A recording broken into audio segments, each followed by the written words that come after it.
নমস্কার, the news কাউন্টার.এসে আপনাদের সকলকে আরও একবার স্বাগত। আপনাদের সঙ্গে প্রথমেই একটা জরুরি ইনফরমেশান শেয়ার করে নিই যে প্রস্তাবিত নাস্তিক সম্মেলন যেটা 5ই নভেম্বর হচ্ছে রামমোহন লাইব্রেরি হলে, সেখানে উদ্যোক্তারা জানিয়েছেন যে নতুন করে আর কোনো প্রতিনিধি নেওয়া সম্ভব হচ্ছে না, কারণ প্রেক্ষাগৃহের যে নির্দিষ্ট আসন সংখ্যা সেখানে তার পূর্ণ মাত্রা যেটা, সেখানে ইতিমধ্যে তারা পৌঁছে গিয়েছেন, আর কোনো আসন খালি নেই। উদ্যোক্তারা উৎসাহী মানুষজনের কাছে যারা বিপুলভাবে সাড়া দিয়েছিলেন এই নাস্তিক সম্মেলনকে কেন্দ্র করে, তাদের কাছে এই জন্য ক্ষমা চেয়ে নিয়েছেন। তাদের বক্তব্য, তারা বুঝতে পারেননি যে নাস্তিক সম্মেলনকে কেন্দ্র করে মানুষের মধ্যে এত বিপুল আগ্রহ থাকতে পারে, তাহলে পরে নিশ্চয়ই তারা কলকাতা জেলার এই প্রস্তাবিত সম্মেলনের জন্য আরও অনেক বড় কোনো প্রেক্ষাগৃহের ব্যবস্থা করতেন। এরপর আমি আমার আজকের মূল প্রতিবেদনে আসি। এই নাস্তিক সম্মেলনকে কেন্দ্র করে একাধিক সংবাদ মাধ্যমে, বিশেষ করে ইউটিউব, সামাজিক মাধ্যমে, সেখানে সংগঠকরা বিভিন্ন সাক্ষাৎকার দিয়েছেন এবং তাতে খুব সঠিকভাবেই তারা কোথাও মতাদর্শগতভাবে রামকৃষ্ণ বা বিবেকানন্দর সঙ্গে তাদের পার্থক্যের কথা বলেছেন। রামকৃষ্ণ বিবেকানন্দরা যা মতবাদ প্রচার করেন সে ব্যাপারে তারা যে একমত নন সেটা বলেছেন। রামকৃষ্ণ বিবেকানন্দ কার্যত প্রতিনিধিত্বকারী একটা চরিত্র মাত্র, কারণ যারা এই ঈশ্বর বিশ্বাসী বা ঐশ্বরিক তত্ত্বে বিশ্বাসী, তারা আমি দেখেছি যে শেষ পর্যন্ত বাঙালির কাছে যারা আইকন হিসেবে আছেন, সেই বিবেকানন্দ বা রামকৃষ্ণ নিয়ে বিতর্ক অবতীর্ণ হন, কারণ তাত্ত্বিকভাবে এই যে দর্শন সেটাকে তারা বোধহয় ডিফেন্ড করবার মতো হাতের কাছে অন্য কিছু খুঁজে পান না। এখন একটা কথা খুব পরিষ্কার বলে দেয়া যাক যে এরা যে অভিযোগটা করছেন এই নাস্তিক সম্মেলনের লোকজন রামকৃষ্ণ বা বিবেকানন্দের বিরোধিতা করছেন, এরকম একটা উপাত্তে শেষ পর্যন্ত পারা অবতীর্ণ হচ্ছেন। এখন দেখুন, নাস্তিক আন্দোলন বা নাস্তিক আন্দোলনের সংগঠকদের যা বক্তব্য, মতাদর্শগত বক্তব্য, তাতে ব্যক্তি হিসেবে কারোরই কোনো বিরোধিতার প্রশ্ন নেই, কারণ নাস্তিক আন্দোলনের যে অ্যাসারশন, নাস্তিক দর্শনের যা বক্তব্য, তার যে বিরোধিতার পার্টটা, সেটা পুরোটাই মতাদর্শগত বিরোধিতা। ব্যক্তি হিসেবে কারোর কোনো বিরোধিতার প্রশ্ন থাকে না। সেটা রামকৃষ্ণ হতে পারেন, সেটা বিবেকানন্দ হতে পারেন, বা অন্য যে কোনো বক্তব্য হতে পারে। এখন একথা ঠিক যে মতো নাস্তিক দর্শনও অদ্বৈতবাদ এবং বেদান্ত দর্শনের বিরোধিতা করে। বিবেকানন্দের মূল যে তাত্ত্বিক ব্যাখ্যা, সেটা তিনি বেদান্ত এবং টু বি মোর স্পেসিফিক অদ্বৈতবাদের উপর দাঁড় করিয়েছেন, এবং আপনারা জানেন যে শঙ্করাচার্য অদ্বৈতবাদের মূল প্রবক্তা। উল্টো দিকে দেখুন, বস্তুবাদী যারা নাস্তিক, তারা এই ব্যাখ্যায় বিশ্বাস করে না যার উপর অদ্বৈতবাদ রয়েছে, যে এই জগৎ পুরোটাই মায়া, এবং এই মূল যে সৃষ্টি হিসেবে আমরা যেটাকে দেখছি, এই ইউনিভার্স, এই কসমস, এই পৃথিবী, এই মানুষের বেঁচে থাকা, এ সবটাই মিথ্যা প্রতিভাস বা প্রপঞ্চ। বস্তুবাদীরা মনে করে এটাই আসল সত্য, এই পৃথিবীটাই বাস্তব, এবং তার মানুষের দুঃখ, কষ্ট ইত্যাদি যা কিছু, এটা সত্যি, এবং এই পৃথিবীতেই মানুষের নিজস্ব সক্রিয়তার মধ্যে দিয়ে এগুলোকে অতিক্রম করতে হবে। কোনো পরম পুরুষ, কোনো পরমপিতা, কোনো ঈশ্বর, আল্লাহ, গড এসে আমাকে উদ্ধার করবে না। এটা বস্তুবাদীদের দর্শনের প্রশ্ন, এটা নাস্তিকদের দর্শনের প্রশ্ন, এবং আমরা মনে করি এটা সৃষ্টির বৈজ্ঞানিক চিন্তা, তার প্রশ্ন। এখন কেউ কেউ বলেন যে আপনারা কি বিবেকানন্দর থেকে বেশি বোঝেন বা রামকৃষ্ণর থেকেও বেশি বোঝেন।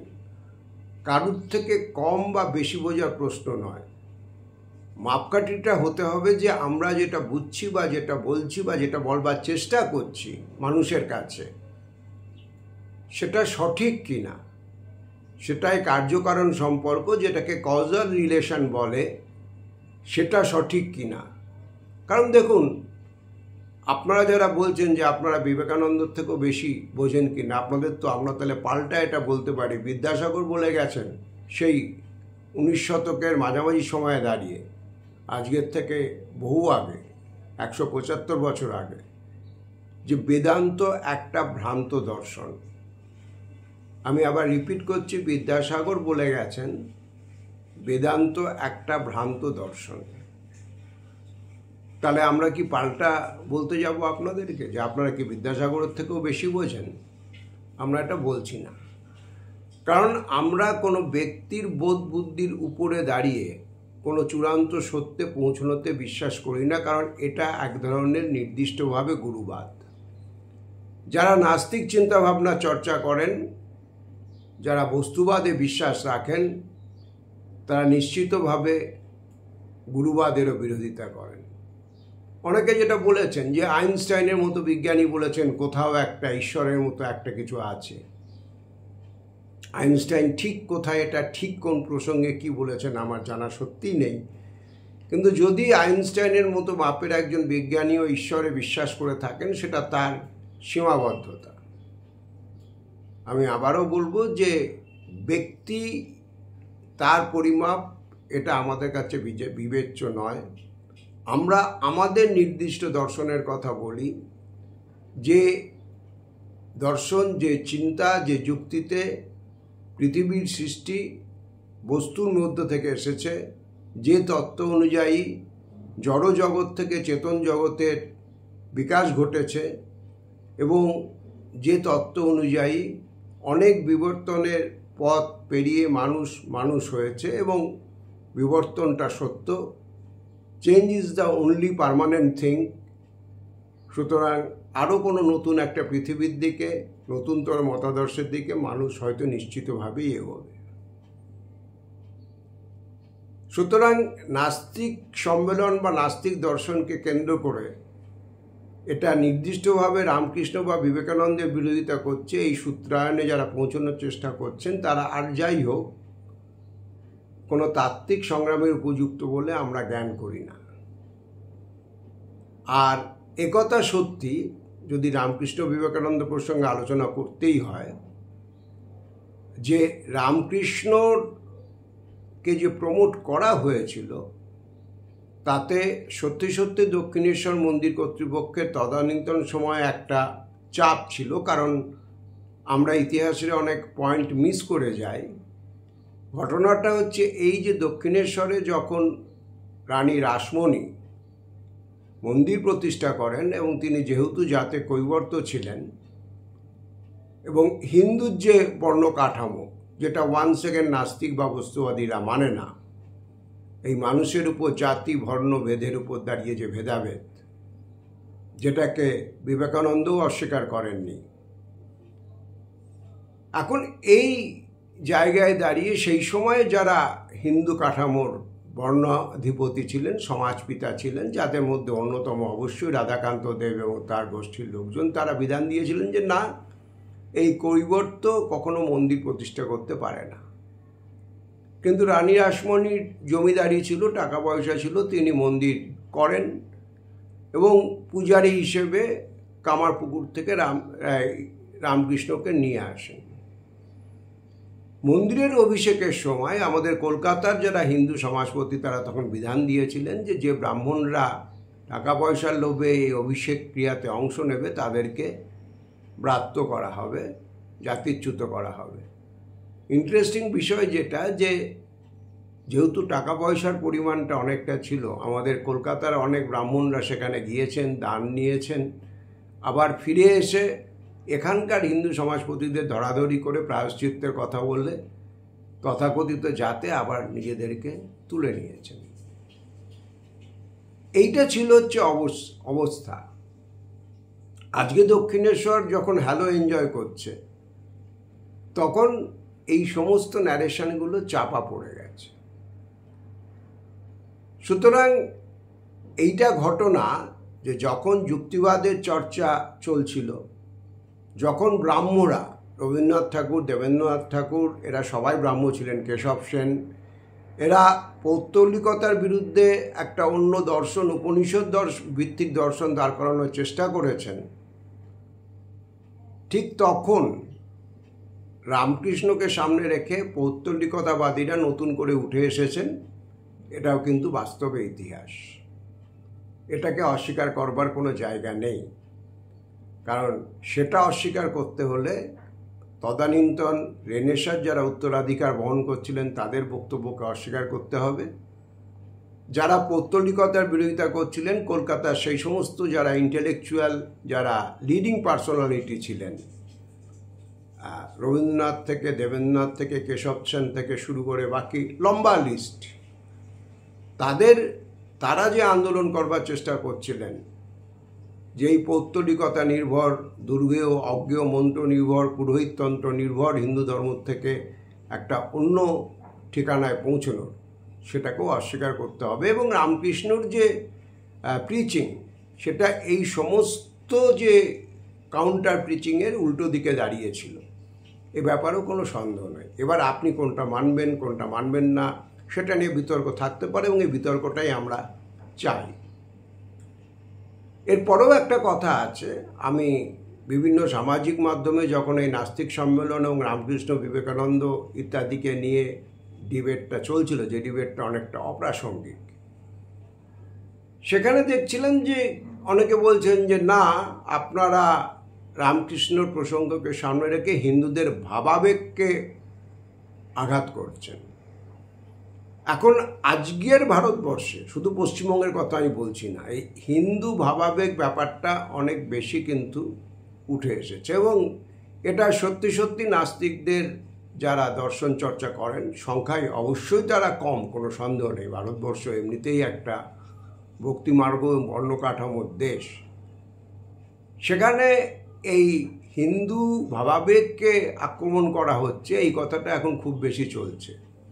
যেভাবে আমাদের প্রতিবেশী বাংলাদেশে আপনারা দেখছেন বলা হচ্ছে যে শেখ মুজিব বা হাসিনার আমলে ধর্মনিরপেক্ষতার নামে মুসলিম টিচিংকে আক্রমণ করা হয়েছে, অবজ্ঞা করা হয়েছে, ইত্যাদি ইত্যাদি। এবং তারা এই মুসলিম ভাবাবেগের উপর দাঁড়িয়ে ৭১-এর যে মুক্তিযুদ্ধ বাংলাদেশ, তার যে মূল রাজনৈতিক এসেন্স, সেটাকেও অস্বীকার করবার চেষ্টা করছে। এটাও বোধহয় আপনাদের দৃষ্টি এড়ায়নি, অন্তত যারা খোলা চোখে দেখেন।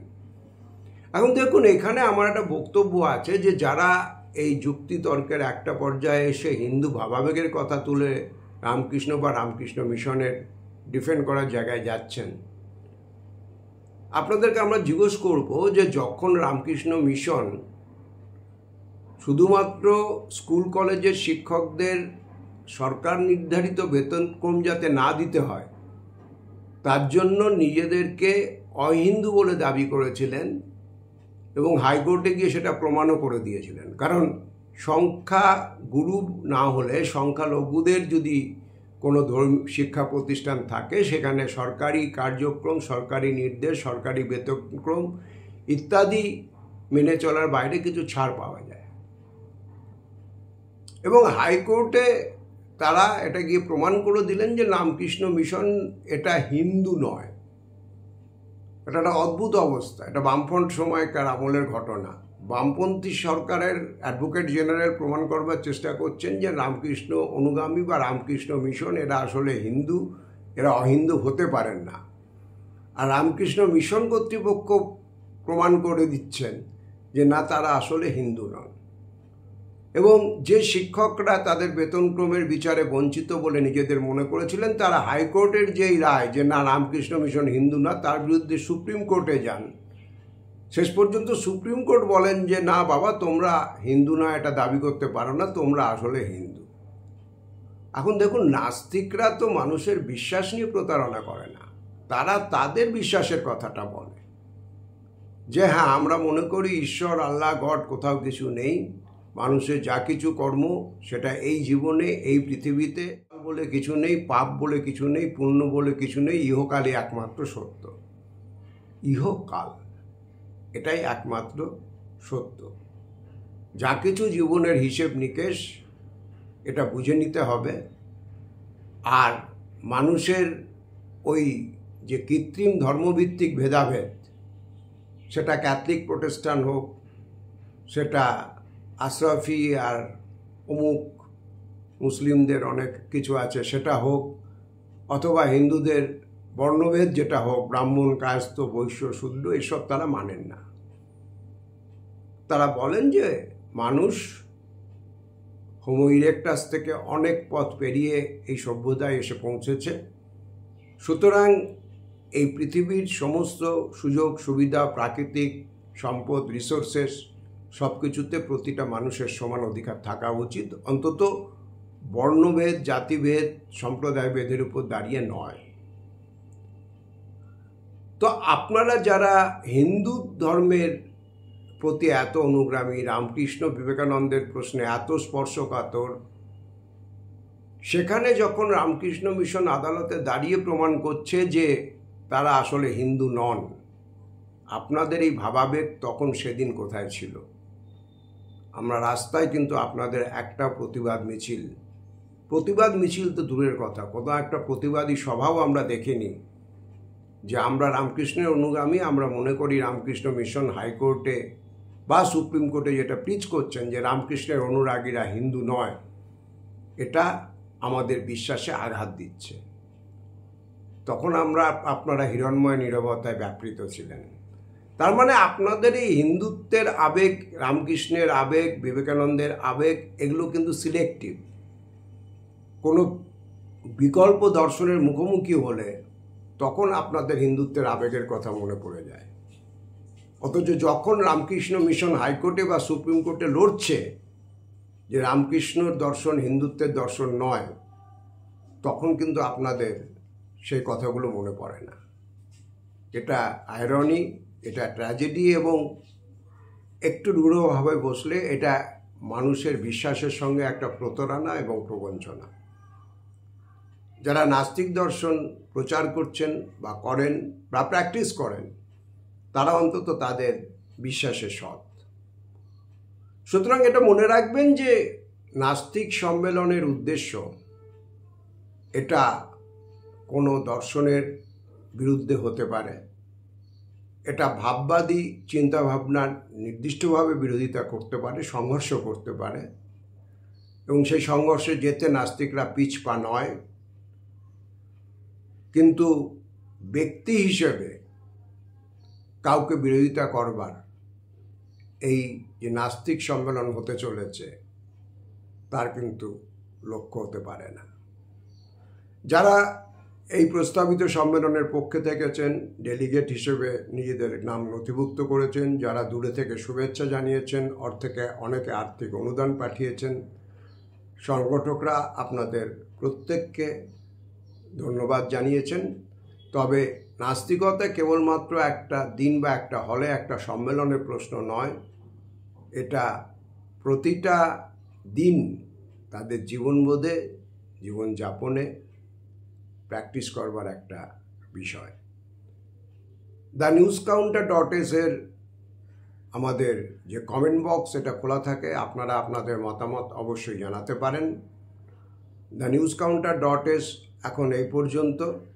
আর শেষ করবার আগে একটা জরুরি কথা আপনাদের কাছে আবার আবেদন, আপনারা যেন মনে করেন যে এই বিকল্প সংবাদ মাধ্যম আরও বিকশিত হোক, তারা আমাদের এই অনুষ্ঠান পারলে শেয়ার করবেন, ইচ্ছে হলে আমাদের চ্যানেল সাবস্ক্রাইব করবেন, সেটা আমাদের এগিয়ে যেতে সাহায্য করবে।